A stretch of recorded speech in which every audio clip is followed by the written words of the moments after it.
Welcome. Tonight we journey to a small village in the English countryside. The year is 1885. It is nearing twilight, and a woman who provides herbs for the village is quietly tending her cottage garden. The light is fading now, softening into that gentle pale gold that belongs to early evening in late autumn, when the sun has slipped below the line of the hills but has not yet taken all its warmth away. The air is still, and the countryside is quiet. The gentle quiet of settling, of birds returning to hedgerows, of distant sheep moving slowly across fields, of the day releasing its hold and allowing the evening to arrive. The herb garden is small and contained, bordered on three sides by low stone walls built long ago, their surfaces weathered smooth and covered in places with soft cushions of moss. The fourth side opens toward the cottage. The garden feels like its own small world, with its neat beds and narrow paths, and the stillness that belongs to spaces that are tended carefully, that are visited each day. She stands at the edge of the first bed, a shallow basket resting against her hip. The basket is woven from willow, its handle smooth and worn from years of use, and it is light now, empty, waiting to be filled. She holds it there with one hand, feeling the familiar weight of it, the rough texture of the woven willow beneath her palm. The lemon balm is here, spreading in gentle mounds of soft green foliage, its leaves still bright despite the lateness of the season. The plants have grown full over the summer months, and now they wait quietly, their stems upright, their leaves holding the oils and scents that have accumulated through warm days and cool nights, through rain and sun, and the patient passing of time. She bends slightly, and she reaches out with her free hand to touch the nearest stem. The leaves are soft beneath her fingertips, slightly fuzzy, with a texture that feels almost like worn fabric. The scent rises even from this gentle touch, faint but unmistakable, a bright citrus smell with something green beneath it, something fresh and clean. She pinches the stem between her thumb and forefinger, applying gentle pressure, and she feels the plant yield, the stem separating cleanly with a small, soft sound. The stem comes free in her hand, several leaves attached, and she brings them to the basket, lowering them carefully onto the woven bottom. The leaves settle there, pale green against the darker willow, and she straightens slightly and reaches for another stem. The leaves are brought to the basket, laid down. She reaches for another. The basket slowly begins to fill. The lemon balm releases more of its scent as she works. It wraps around her gently as she moves along the edge of the bed. She moves to the next bed, where the chamomile grows in a low, spreading mat. The flowers are mostly finished now, but there are still a few late blooms scattered among the foliage. Small white daisies with golden centers, their petals beginning to close slightly as the light continues to dim. She kneels down, feeling the coolness of the soil through the fabric of her skirt. She leans forward and cups one flower gently in her palm, feeling the delicate structure of it, the soft petals, the firmer center. The flower is cool to the touch, and the petals have a texture like the finest paper. She moves her fingers to the stem below the flower head. The stem is thin and wiry, and when she pinches it, the flower comes free. She places it in the basket, the white petals bright against the green lemon balm already gathered there. The chamomile has its own scent, sweeter and warmer, almost like hay drying in summer fields. Each flower releases a little more of this scent as it is handled, and it mingles with the citrus smell already present, creating something layered, something gentle. She rises slowly from her kneeling position and moves to the bed where the mint grows, kept in a small contained patch. The mint is vigorous, even this late in the year, and the leaves are still fresh and full. She reaches down and touches one leaf, feeling its texture. Slightly rough, slightly crinkled, and the scent rises immediately, strong and cool and sharp. She pinches a stem, and the plant releases it easily, almost eagerly, and the smell intensifies as the stem breaks, as the oils inside are suddenly exposed to air. She brings the stem to the basket, and the mint scent mingles with the chamomile and lemon balm, adding its coolness to their warmth, its sharpness to their softness. She gathers a few more stems of mint. The basket is fuller now, the herbs creating a loose, fragrant pile. She can feel the weight increasing, can smell the combined scents rising in the cooling air. The light has dimmed further. The pale gold has been replaced by something softer, something that holds more gray, more blue. The shadows in the garden have grown longer, deeper, and the air is cooler now. She stands still for a moment and looks around the small garden, at the beds with their remaining plants, at the stone walls with their moss, at the cottage beyond. The gathering is complete, and she stands there quietly, breathing in the layered fragrances, feeling the cool air, watching the light continue its gentle fading. She turns toward the cottage and walks the short distance across the garden, her footsteps soft on the narrow path.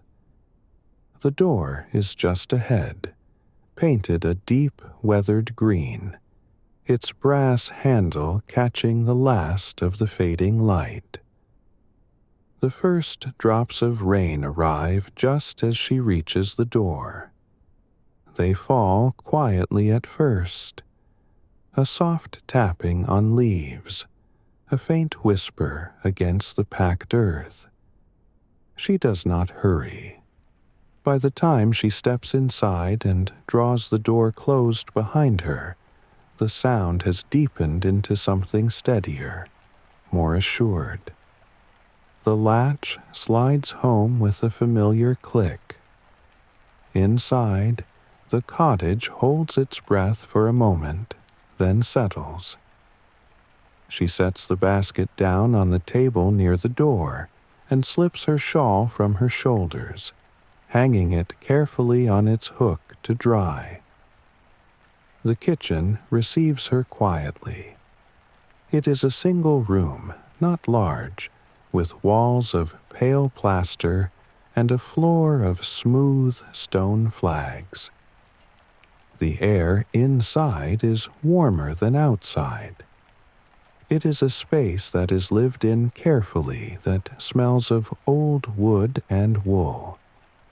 A faint trace of coal smoke, the lingering scent of herbs that have been dried and stored and handled in this room season after season.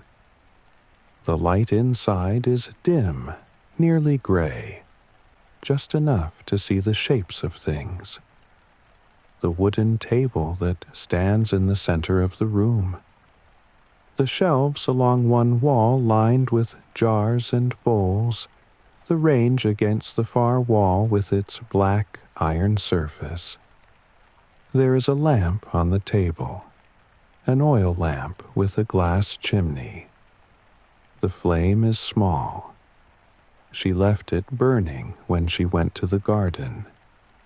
The wick turned low, just enough to keep the flame alive. She reaches for the lamp. Her fingers find the small brass knob at the base. She turns it slowly. The wick rises. The flame grows. Gentle, steady. The light spreads. It fills the glass chimney with a warm yellow glow. The lamp pushes back the darkness. Not far, but enough. Enough to see the table, the shelves, the tools she will need. She looks at the basket of herbs on the table. The leaves and stems carry the garden with them. Traces of soil, fine dust.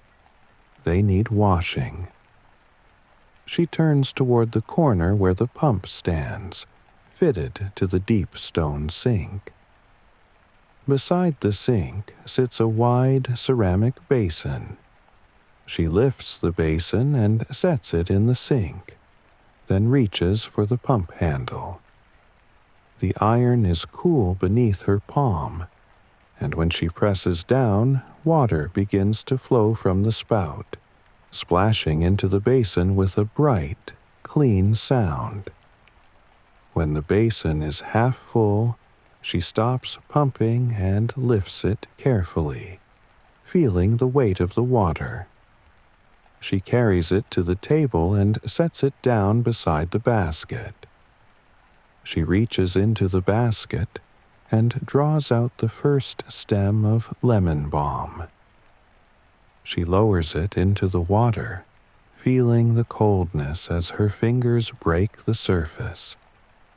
She moves the stem gently through the water, swirling it slowly, watching as tiny particles are released and drift downward. The water remains mostly clear.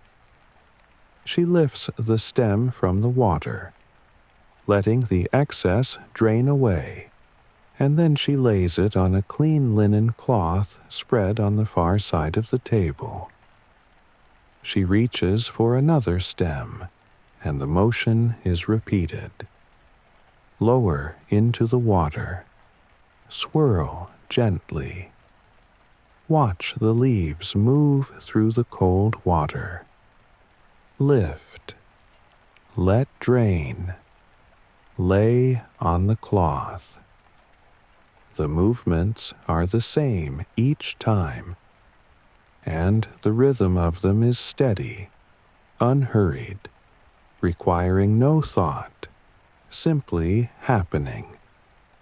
The lemon balm stems accumulate on the cloth, arranged loosely, not overlapping too much.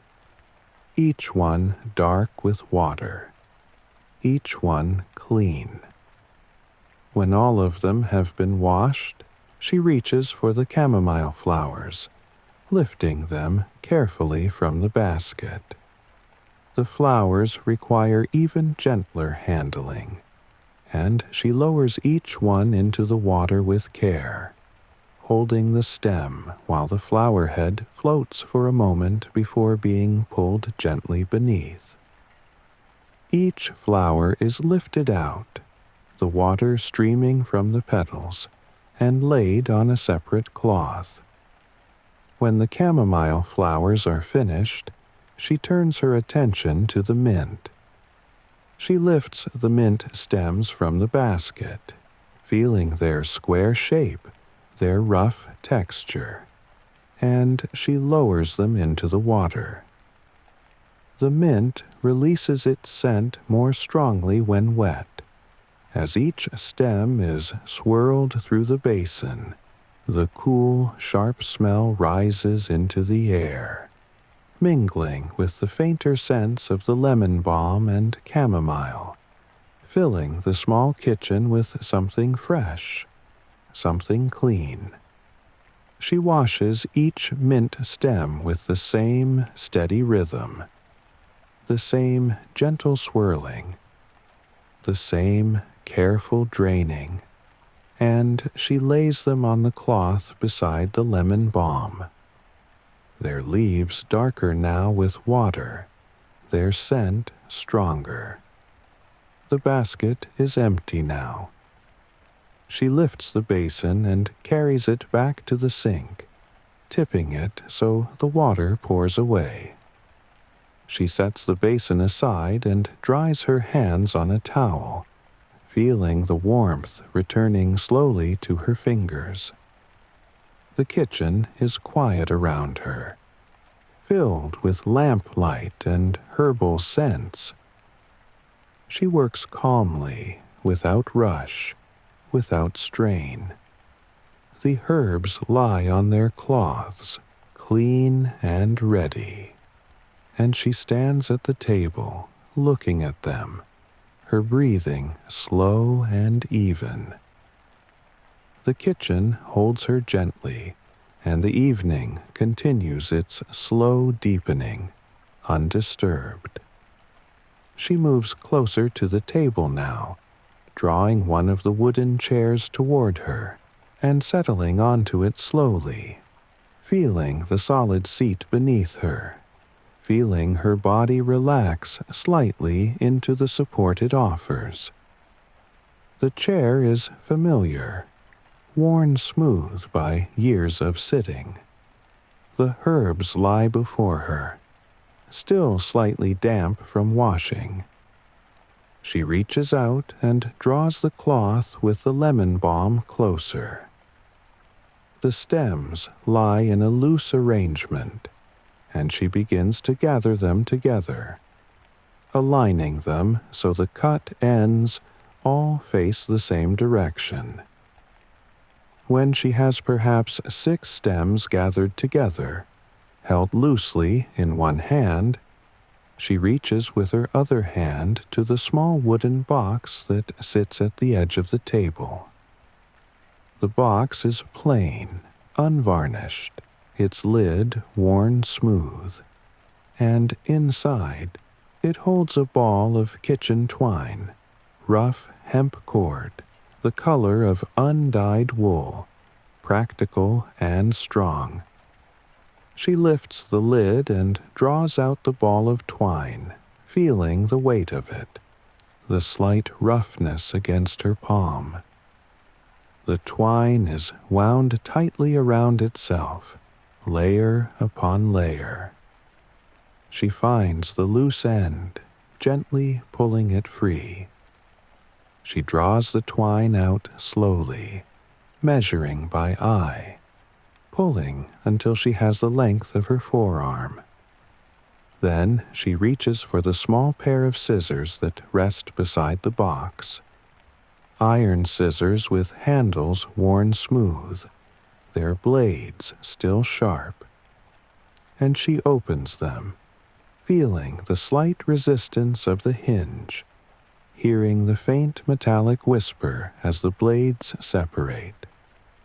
She cuts the twine cleanly. She wraps it once around the bundle of stems, about 2 inches from the cut ends, where the stems are thickest. She wraps it again, crossing over the first wrap, and then she brings both ends together and begins to tie a knot. Over, under, pull tight. The knot forms slowly, deliberately. She tugs on both ends to test it, and the stems are secure. The excess twine is trimmed away. She sets it aside on a clear section of the table and reaches for more lemon balm stems, aligning them, drawing out more twine, measuring, cutting. The motions repeat. Wrap once, wrap twice, tie, pull tight, trim. Another bundle is made, and then another. The rhythm is steady, and each bundle is nearly identical. The same number of stems, the same placement of the twine, and the same knot. She works through all the lemon balm, creating perhaps 5 bundles in total, and they accumulate on the table beside her. Small, neat packages of green stems bound with pale twine. The chamomile flowers cannot be bundled in the same way. They are too delicate, their stems too thin and fragile. Instead, she gathers them carefully, one at a time, and she lays them in a small, shallow basket.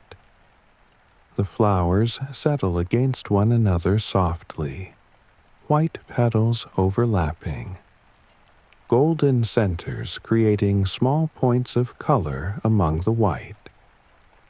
She works slowly, moving each flower individually, and the small repetitive motion, reach, lift, carry, place, becomes its own rhythm, its own quiet meditation.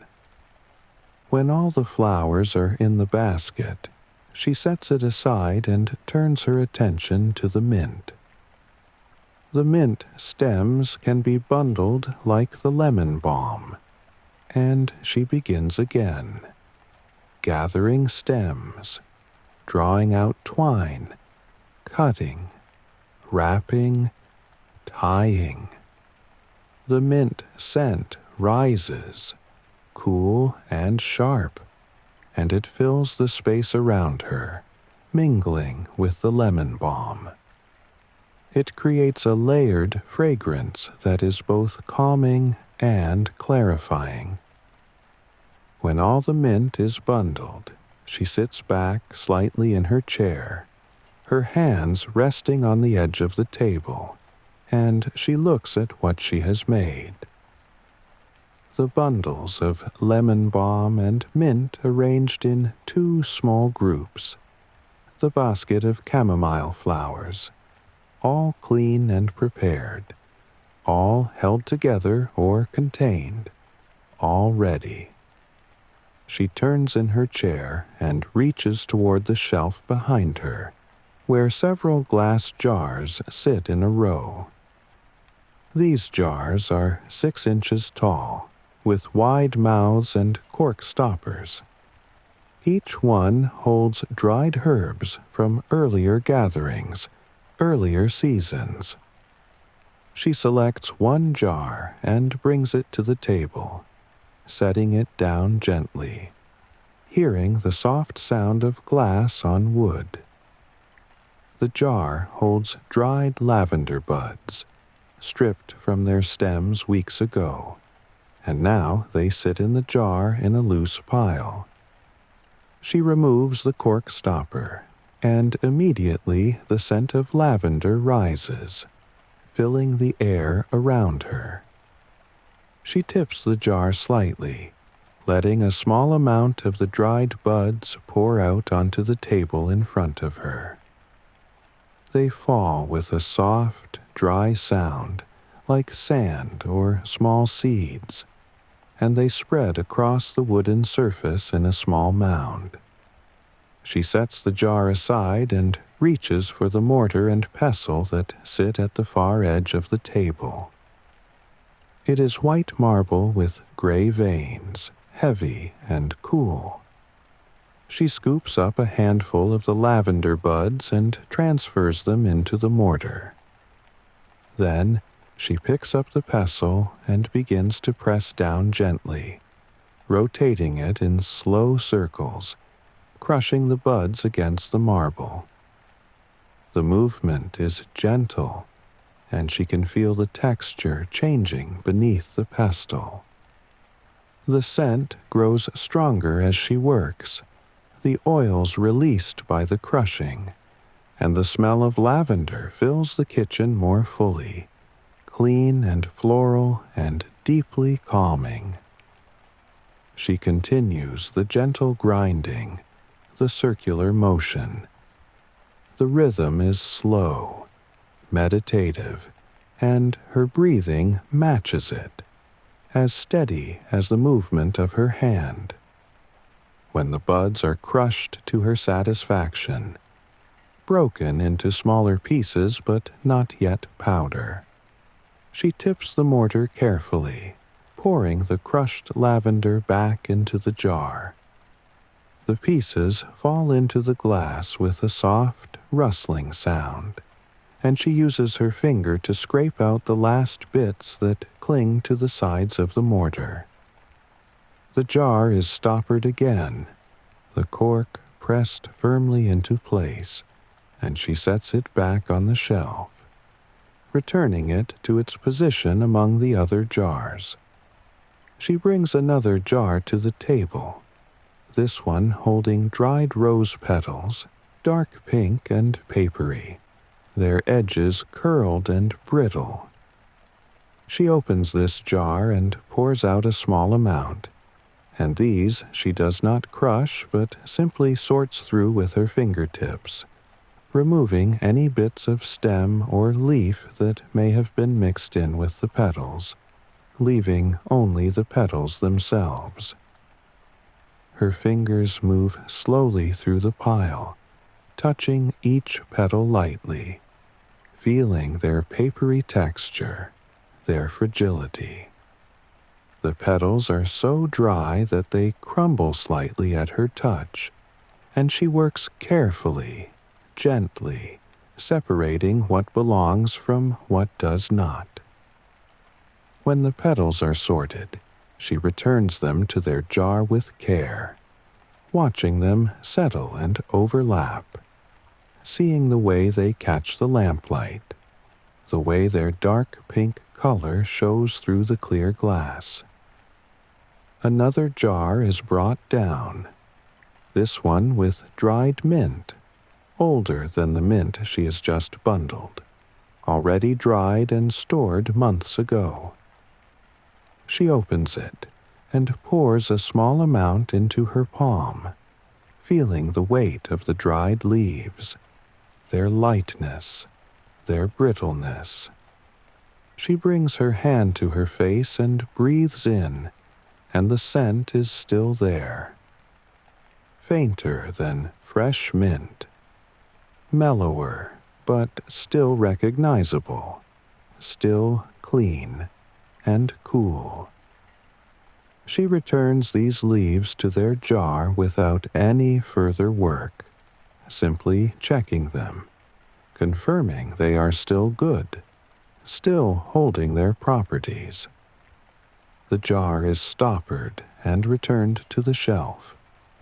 The work has become very quiet now, very gentle. Each jar is visited briefly, opened, its contents checked or handled lightly, and then closed and returned.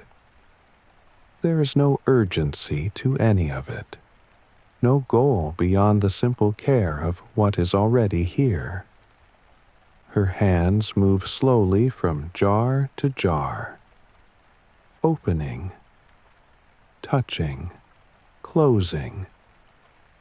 The lamplight remains steady, The scents layer upon one another: lavender and rose and mint and lemon balm, creating something complex but gentle and calm.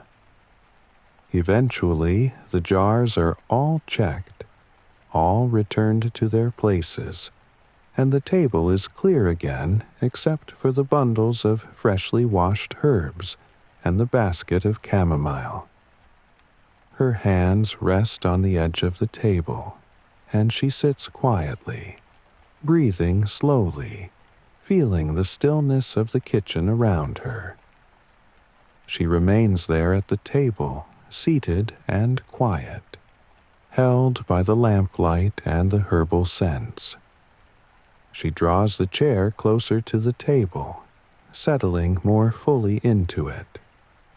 Her hands rest on the edge of the table, and she looks at the bundles arranged before her, at the small stack of clean labels beside the lamp. The labels are cream-colored paper, blank and waiting, and beside them sits a small glass inkwell and a simple wooden pen. She reaches forward slowly and draws the inkwell closer, her fingers wrapping around its small cylindrical shape. The glass is cool and smooth, and she can see the ink inside, black and still, reflecting the lamplight on its surface. She removes the cork stopper, pulling it free with a soft sound, and sets it aside on the table. She holds the pen lightly between her fingers and lowers the nib until it touches the ink. The nib sinks in slightly, and she holds it there, letting the ink climb into the tip. She lifts the pen and holds it above the inkwell, letting a single drop fall back. Then she reaches for the first label, positioning it where the lamplight falls most directly. The nib touches the paper and she begins to write. The letters form slowly, each one careful and deliberate. The pen moves softly across the surface, leaving behind a trail of black ink that gleams wetly in the light. She writes the word lemon, and then she pauses, lifting the pen, looking at the letters to ensure they are clear, legible. The ink begins to dry almost immediately, the wetness fading to matte black. She lowers the pen again and continues, writing balm beside the first word, the two words together now forming the name of the herb, simple and clear.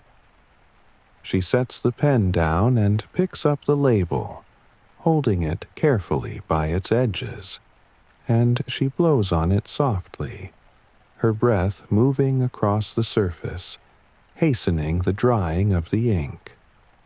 The paper is cool against her fingertips, and she can feel the slight texture of it, the way the ink has pressed into the fibers. When the ink is dry, she sets the label beside one of the lemon balm bundles, placing it there gently, and then she reaches for another blank label, drawing it into position, reaching for the pen again. The nib is dipped into the inkwell once more. The ink climbs into the metal.